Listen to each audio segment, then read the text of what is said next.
Hello, Cloud Dwellers. As part of our ongoing Marketing Cloud CERT review, we're back today to explore another question that has to do with content creation.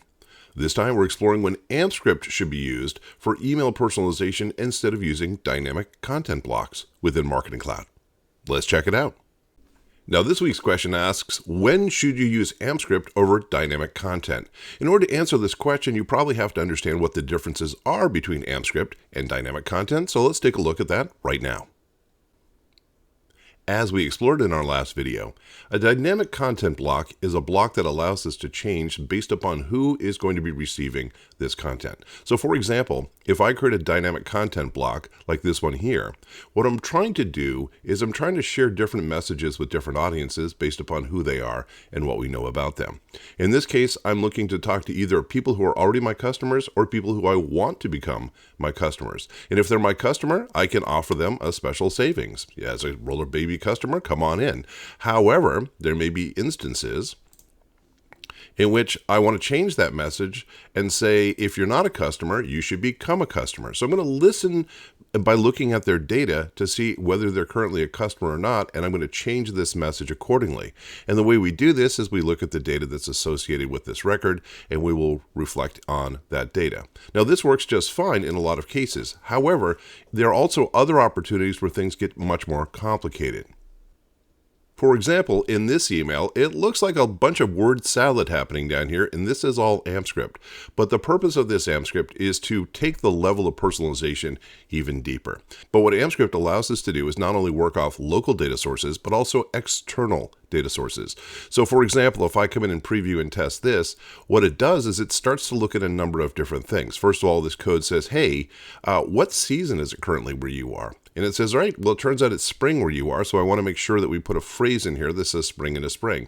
Not only that, it looks at the image that's appearing in here and says, I also want to have the image that's associated with the season. Let's put this into place, etc. So a lot of this data is being driven from internal understanding, for example, trying to determine what month it is based upon the calendar in somebody's computer, and also to work with some of the local data, but also if need be to work with external data. And so that's really the big advantage. It allows us to work with multiple data sources if we need to make decisions and not only be restricted to a single data source, which would be the case of working with just a dynamic content block. All right, now that understood, let's go back and take a look at these answers and see if we can figure out which is the correct one.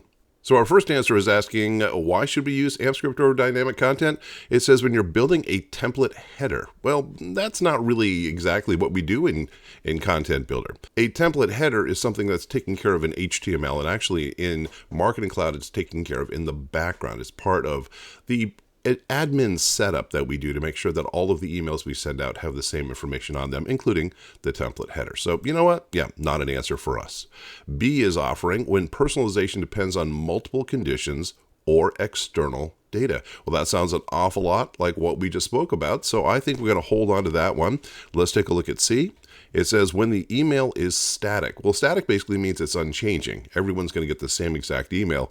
And that's not really the whole focus of personalization, is it? So AMPscript and dynamic content are both about personalization. So yeah, it would not be for a static email at all. So let's get rid of that one. And then finally with D, it says when you need to include the unsubscribe link. Well, pretty much like answer A here, the unsubscribe link is something that is set up by our admins, and it allows us to make sure that every single email we send out the door has the proper information in it, including things like unsubscribe links. So we don't have to worry about that as part of working with AMPscript or dynamic content. And that brings us back to B, which is when personalization depends on multiple conditions or external data. To explore other questions and answers surrounding Marketing Cloud certification and mastery, please subscribe to this channel and we'll drop a new question for you to check out every week. Also, this question was taken directly from our new and free certification quiz featuring 125 practice questions covering the Email Specialist certification exam. If this sounds like something you could use, simply go to blueclouduniversity.com and click on the CERT Prep tab to get started. Thanks for dropping by. I'll see you again next time.